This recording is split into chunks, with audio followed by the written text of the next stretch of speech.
மரியாதைக்குரிய கூட்டத்தின் தலைவர் அவர்களே, மஞ்சளாடை அணிந்து வந்திருக்கிற மகளிர் அணி செல்வங்களே, வெள்ளையாடை அணிந்து வந்திருக்கிற இளைஞர் அணியின் யாரு இது? சித்தப்பு, நீங்க எப்ப வந்தீங்க?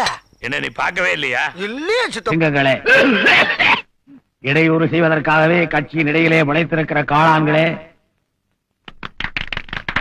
வான் அளவு எவ்வளவோ அவ்வளவு தியாகங்கள் செய்தவன் நான்.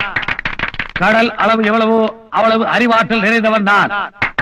மலை அளவு எவ்வளவு பாரு, உன் தியாகத்தை பத்தி நாங்க கேட்கல. உன் பேச்ச அவன நேரம் கேட்டுக்கிட்டு இருக்கும் பாரு, அதான் நாங்க பண்ற மிகப்பெரிய தியாகம். போய் உட்காரியா, மைக்கு கிடைச்சா முழுகிடுவே நீ.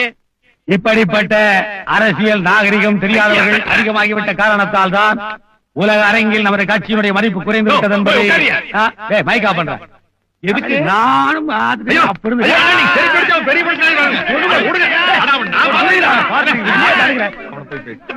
ஐயா நீங்க உட்கார முதல்ல.